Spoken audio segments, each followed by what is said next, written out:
Good morning, everybody. Today we start our book number 2, Accounting for Companies. This book carries 24 marks weightage. In this book we have 2 chapters. First one is issue of share. In this chapter we study about accounting for share capital. This chapter carry 15 to 16 marks. This is tentative. It can be 15, 16 or 17.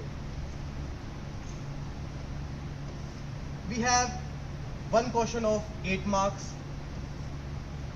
3 marks and 2 question of 1 marks, 1 marks and 3 marks.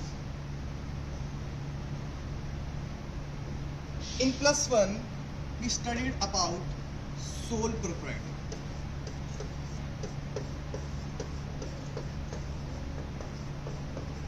बच्चों हमने plus 1 में single owner के बारे में पढ़ा था, मतलब कि उसकी अकाउंटिंग के बारे में पढ़ा था.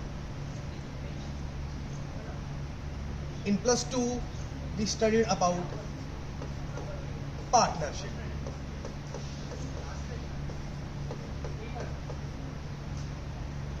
Partnership firm.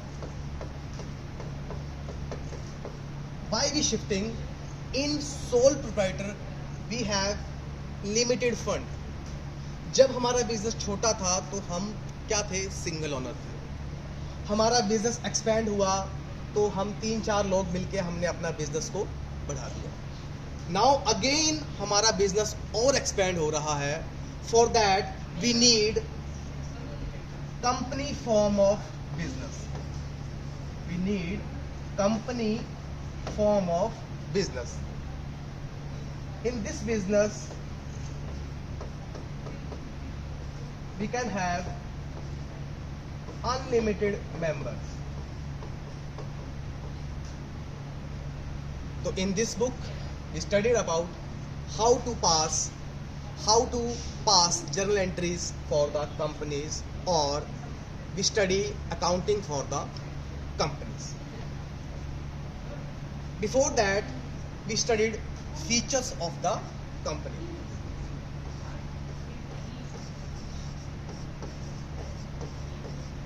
Features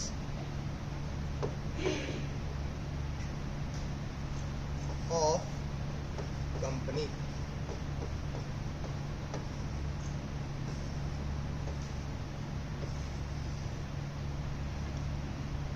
First feature is separate legal entity. Separate legal entity means in case of any dispute,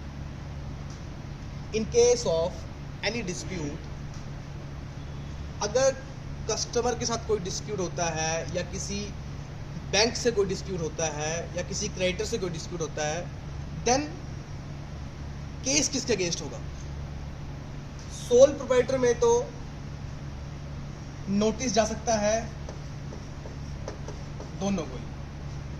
sole proprietor में हम बिजनेस को और उसके ओनर को सेम ट्रीट करते हैं. Same in the case of partnership. Partnership में भी पार्टनर्स को भी केस होगा और पार्टनरशिप फर्म पे भी होगा. But in case of company जब कोई केस होगा तो वो ओनली कंपनी पे होगा, नॉट फॉर मेंबर्स. मेंबर्स की लाइबिलिटी उतनी है जितना उन्होंने अमाउंट उनका अनपेड बचा हुआ है. समझ रहे हो आप? तो जैसे कि विजय माल्या की कंपनीज तो बंद हो गई बट विजय माल्या तो जिंदा है. तो विजय माल्या उतना ही लाइबल है जितना कि उसने अनपेड अमाउंट है. This is the first feature. Second feature is perpetual existence. इसका मतलब क्या है? इसका मतलब है लाइफ ऑफ द कंपनी. अगर कोई सोल प्रोवाइडर मर जाता है then company then that business will be closed. Same अगर 2-3 पार्टनर मर जाते हैं या एक पार्टनर डेथ हो जाती है तो partnership firm will be closed. Not for the company. Company के केस में क्या होता है, अगर कोई मेंबर मर जाए तो कंपनी चलती रहती है. Company will not affected by the death of the any member. Clear. Third feature is common seal. Common seal का मतलब क्या है, आसान भाषा में देखिए. कॉमन सील मीन्स कंपनी का साइन. कंपनी का साइन. कंपनी का साइन का क्या मतलब, जैसे कि एक ओनर साइन करता है, जैसे मैं हूं प्रणव साइन करूंगा, पार्टनर्स का अपना साइन होगा, कंपनी की एक स्टैंप होगी, रबर स्टैंप, जिसके थ्रू वो अपने डॉक्यूमेंट्स को साइन करती है. That is called common seal.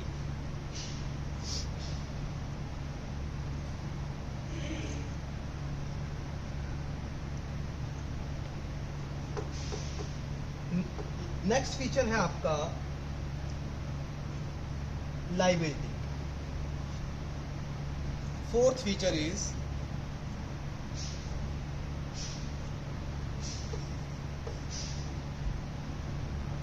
Limited liability.